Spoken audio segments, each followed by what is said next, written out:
শুভেচ্ছা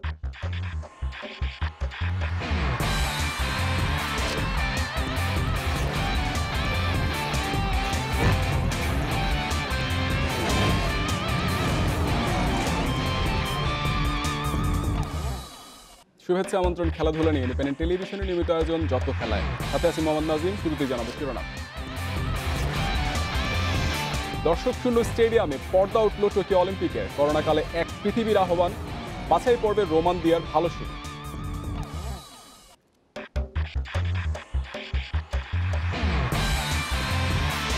টপ অর্ডারের ব্যর্থতায় জিম্বাবুয়ে সফরে প্রথম হার বাংলাদেশের।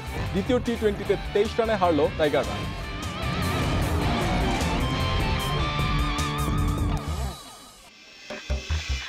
অস্ট্রেলিয়ার বাংলাদেশ সফর নিয়ে নতুন শঙ্কা। ওয়েস্ট ইন্ডিজে আইসোলেশনে অজিরা। অনুষ্ঠিত 5 ম্যাচের টি-20 সিরিজ।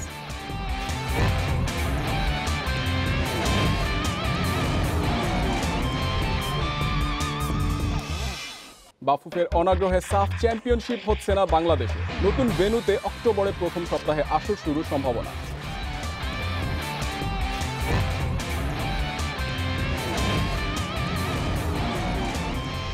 এতক্ষণ শুনছিলেন শিরোনামের বিস্তারিত। শুরুতে অলিম্পিকের খবর। দর্শক শূন্য স্টেডিয়ামে আনুষ্ঠানিকভাবে পর্দা উঠল টোকিও অলিম্পিকের। করোনা মহামারীতে নির্ধারিত সময়ের 1 বছর পর 32তম আসরের উদ্বোধন হয়েছে। বাংলাদেশের 6 অ্যাথলিট ও কর্মকর্তারা অংশ নেন মার্চ পাস্টে। পতাকা বহন করেন সাঁতারু আরিফুল ইসলাম।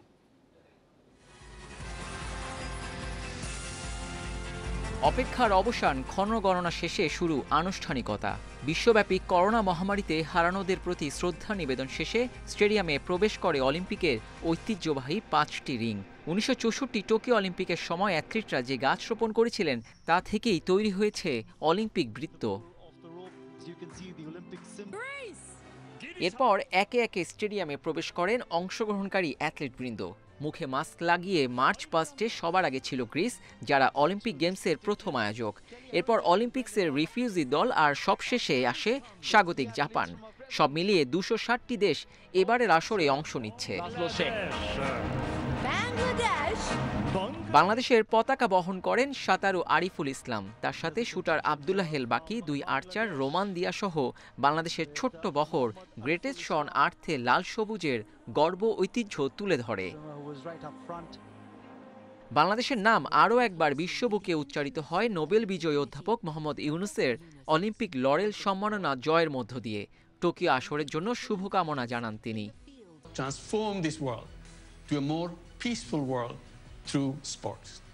জাপানের ঐতিহ্য আর সংস্কৃতি ফুটে উঠেছে নাচ, গান আর বিভিন্ন পরিবেশনার মধ্য দিয়ে। মহামারীর কঠিন যুগেও অ্যাথলিটদের প্রস্তুতি কঠোর অধ্যবসায়ে জানিয়ে দিয়েছেন জাপানিজ বক্সার ও নার্স তোশুবাতা আরিসা। টোকিওর সন্ধ্যা ঝলমলে করে তোলে 1824টি ড্রোনের তৈরি এক প্রতীকী পৃথিবীর সৌন্দর্যে। জানান দেয় এই কঠিন সময়েও পুরো পৃথিবী এক হয়ে লড়ছে। অলিম্পিকের সার্থকতা যে সেখানেই। এরপর অলিম্পিক সভাপতি থমাস বাখের আমন্ত্রণে 32তম আসরের আনুষ্ঠানিক উদ্বোধন ঘোষণা করেন জাপানের সম্রাট নারুহিতো। সবশেষে অলিম্পিক মশাল হাতে শিখা প্রজ্বলন করেন জাপানের টেনিস তারকা নাওমি ওসাকা। 33টি খেলার 50টি ডিসিপ্লিনে 338টি স্বর্ণপদকের লড়াইয়ে নামছেন প্রায় 11,000 অ্যাথলিট। 8 আগস্ট পর্যন্ত চলবে করোনাকালের এই Olympic. Abidur Rahman, independent news. এদিকে অলিম্পিকে আর্চারির কোয়ালিফিকেশন রাউন্ডে ভালো শুরু করেছে বাংলাদেশের রোমান সানা ও দিয়া সিদ্দিকী। দুজনের স্কোরে মিক্সড ইভেন্টের খেলা নিশ্চিত হয়েছে বাংলাদেশের। 662 পয়েন্ট নিয়ে 64 জনের মধ্যে 17তম হয়েছেন রোমান। অন্যদিকে ভালো শুরু করেও শেষ পর্যন্ত 36তম হয়েছেন দিয়া। 720 পয়েন্টের মধ্যে 635 স্কোর করেছে নীলফামারীর এই তরুণী। দুজনের সম্মিলিত 1297 পয়েন্ট নিয়ে মিশ্র ইভেন্টের টিকিটই নিশ্চিত হয়। তবে এই ইভেন্টের প্রথম রাউন্ডেই শক্তিশালী দক্ষিণ কোরিয়ার মুখোমুখি হতে হবে বাংলাদেশকে।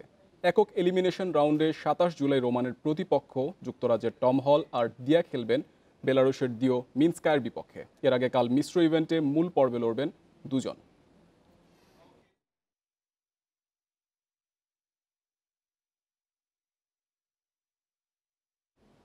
ক্রিকেটের খবর। হারারেতে বাজে ব্যাটিংয়ের মাসুল দিতে হলো বাংলাদেশকে। দ্বিতীয় টি-20তে জিম্বাবুয়ের কাছে হার 23 রানে। 167 এর টার্গেটে দায়িত্ব নিতে পারেনি ব্যাটসম্যানরা। বড় শট খেলতে গিয়ে ক্যাচ আউট হয়েছেন 9 ব্যাটসম্যান। 73 রানের ইনিংস খেলে ম্যাচ সেরা জিম্বাবুয়ে ওপেনার ওয়েসলি মাদোভেরে। সিরিজে এখন 1-1 সমতা।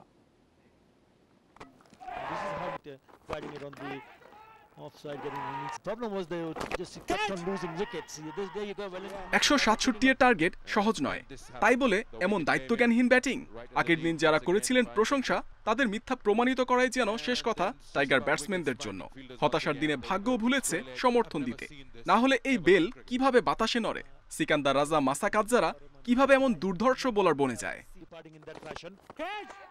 বড় টার্গেটের যেন একটাই জবাব, উড়িয়ে মারা। রিয়াদ মাহিদিদের বিগ শট প্রীতির পর প্রশ্ন উঠতেই পারে, মস্তিষ্কের ব্যবহার কি ভুলেই গেলেন? টাইগারদের যখন এমন তাড়াহুড়ো, জিম্বাবুয়ানরা হাত পা গুটিয়ে থাকে কেমন করে? মুজারাবানি, চাতারা, জংওয়েরা বল করেছেন পরিস্থিতি অনুযায়ী। স্লোয়ার ডেলিভারির ব্যবহার দেখার মতো তাড়াহুড়ো নেই। জানা কথা, নিজ থেকে জালে পড়বে শিকার। দিনের শুরুটা ইঙ্গিত দিচ্ছিল ভিন্ন কিছু। মাহিদির বৈচিত্র্যে মারুমানি ফিরেছেন, সাকিবে থেমেছেন ইনফর্ম চাকাব্বা। জিম্বাবুয়ে ইনিংসের ভিত্তি স্থাপিত হয়েছে এরপর। তৃতীয় উইকেটে মাদভেরে ও ডিওন মায়ার্সের 57 রানের জুটি। প্রতিপক্ষ চড়াও হলে ডেথ ওভারে ভরসা যিনি, সেই মুস্তাফিজ নেই একাদশে। দিন শেষে সেই বিলাসিতার মূল্য দিতে হলো চড়া। তাসকিন, শরীফুলরা খারাপ করেননি, কিন্তু ডেথ ওভারে সেই অর্থে দেয়া সম্ভব হয়নি ধাক্কা। সুযোগ পেয়ে দারুণ ক্যামিও রায়ান বার্লের। 166 এর পুঁজি হয়তো এত অসম্ভব কিছু নয়, কিন্তু মাথাটা ঠান্ডা রাখতে পারলো ব্যাটসম্যানরা কোথায়? শততম টি-20তে দাপটের পরদিনই এমন হতশ্রী পারফরম্যান্স। প্রশ্ন তোলে, অতি আত্মবিশ্বাসে কি পথ হারালো team Tigers? Mohammad Nazim, independent news.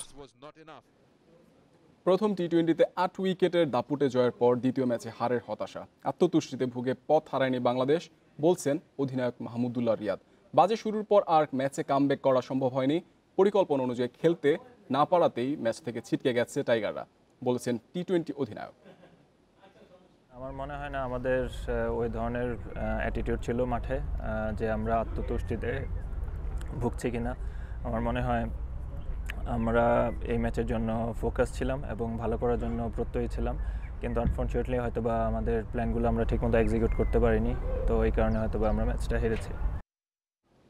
অস্ট্রেলিয়ার বাংলাদেশ সফর নিয়ে নতুন শঙ্কা। ওয়েস্ট ইন্ডিজ দলের এক স্টাফ করোনা আক্রান্ত হওয়ায় আইসোলেশনে অজি ক্রিকেটাররা। এতে নির্ধারিত সময়ে বাংলাদেশ অস্ট্রেলিয়া সিরিজ হওয়া নিয়ে দেখা দিয়েছে নতুন শঙ্কা। অনিশ্চয়তা প্রকাশ করেছে অস্ট্রেলিয়ান গণমাধ্যম। 24 ঘন্টাও পার হয়নি অস্ট্রেলিয়া সিরিজের সূচি জানিয়েছে বিসিবি। অস্ট্রেলিয়ার শর্ত মেনে মুশফিকও থাকছেন না সিরিজে। এরই মধ্যে অজিদের সফর নিয়ে দেখা দিয়েছে নতুন শঙ্কা। করোনার কারণে স্থগিত ওয়েস্ট ইন্ডিজ অস্ট্রেলিয়ার দ্বিতীয় ওয়ানডে।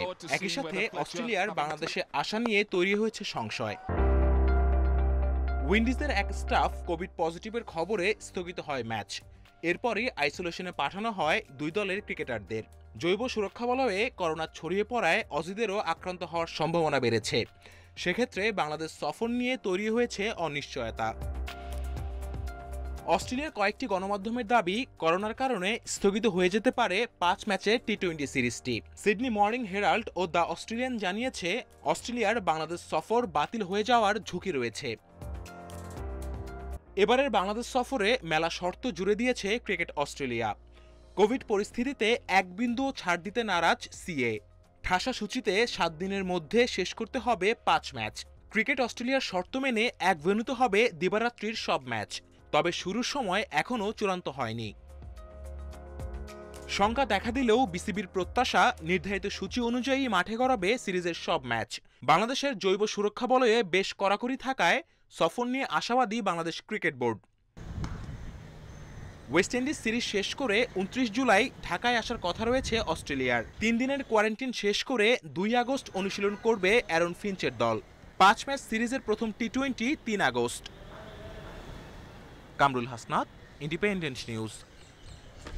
ফুটবল প্রসঙ্গ, স্পন্সর স্বল্পতা ও মহামারীতে নিয়ন্ত্রণের বাইরে পরিস্থিতি। অনিশ্চয়তার মাঝে সাফ চ্যাম্পিয়নশিপ আয়োজন সম্ভব হচ্ছে না বাংলাদেশে।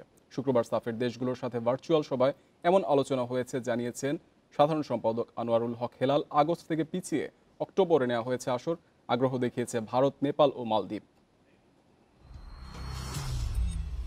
বঙ্গবন্ধুর জন্মশতবার্ষিকীতে বাফুফের বিশেষ আয়োজন সাব চ্যাম্পিয়নশিপ।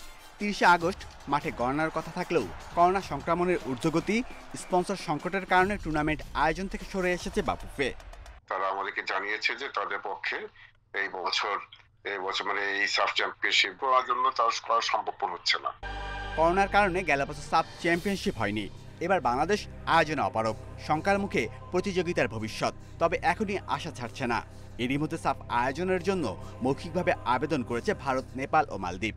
প্রত্যেকটা দেশ তারা চায় যে সাফ চ্যাম্পিয়নশিপটা যেন এই বছর হয়। অক্টোবরের ফার্স্ট উইকে যেটা ফিফা ক্যালেন্ডার ডেট আছে, সেই ডেটে আমরা সাফ চ্যাম্পিয়নশিপ আমরা নির্ধারণ করেছি। 5 দেশের অংশগ্রহণে অক্টোবর ফিফা উইন্ডোতে সাফের নতুন সময় নির্ধারণ হয়েছে। যদিও এখনই সবকিছু চূড়ান্ত নয়, সবকিছু নির্ভর করছে সেখানকার করোনা পরিস্থিতির ওপর। Shamim Ahmed, independent news. Corona নিয়ে সতর্কতা শেষ মুহূর্তে স্থগিত হয়েছে বিপিএল ফুটবলের দ্বিতীয় লেগের খেলা। শনিবার বিকেল 4টায় কমলাপুরে প্রথম ম্যাচে উত্তর বারিধারা মুখোমুখি হবার কথা ছিল চট্টগ্রাম আবাহনীর। একই সময় বঙ্গবন্ধু জাতীয় স্টেডিয়ামে ব্রাদার্স ইউনিয়নের বিপক্ষে মাঠে নামার সূচি ছিল রহমতগঞ্জের। কিন্তু করোনা পরিস্থিতি নিয়ন্ত্রণের বাইরে চলে যাওয়ায় সিদ্ধান্তে আসে পরিবর্তন। নতুন সূচি অনুযায়ী 30 জুলাই শুরু হবে দ্বিতীয় লেগের খেলা। খেলাধুলায় দেশের একমাত্র শিক্ষা প্রতিষ্ঠান বিকেএসপি এখন 33 বছরের যুবক, কিন্তু যৌবনেই তার বার্ধক্যের সুর।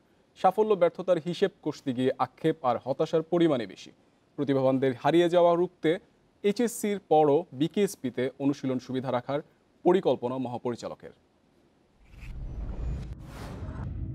বিশ্ব দরবারে লাল সবুজদের পতাকা ওড়ানো বিকেএসপির অ্যাথলিটদের তালিকাটা বেশ লম্বা। ক্রিকেটে সাকিব, মুশফিক, আকবরদের পাশে ফুটবল আর হকিতে বিকেএসপির ব্যাকগ্রাউন্ডের ছড়াছড়ি। ব্যক্তিগত ইভেন্টেও কম তারকা উপহার দেয়নি প্রতিষ্ঠানটি। এসএ গেমসের স্বর্ণজয়ী প্রথম নারী সাঁতারু শিলা, শুটিংয়ে আসিফ, বাকি, রত্না, ট্র্যাক অ্যান্ড ফিল্ডে 10 বারের জাতীয় চ্যাম্পিয়ন শিরিন সবাই বিকেএসপি থেকে উঠে আসা। বিকেএসপি মানেই যেন স্বপ্নশিরির প্রথম ধাপে পা রাখা। সমস্যাটা বাধে বিকেএসপি ছাড়ার পর। মাহফুজা খাতুন শিলার পারফরমেন্স দেখলেই সেটা স্পষ্ট। অন্যদিকে বিকেএসপিতে নিয়মিত অনুশীলন করে শিরিন নিজেকে নিয়ে গেছে অন্য উচ্চতায়, যে কারণেই নতুন ভাবনা বিকেএসপির মহাপরিচালকের। এই শিরিন এই 5 বছর ধরে সে কিন্তু বিকেএসপিতেই আছে।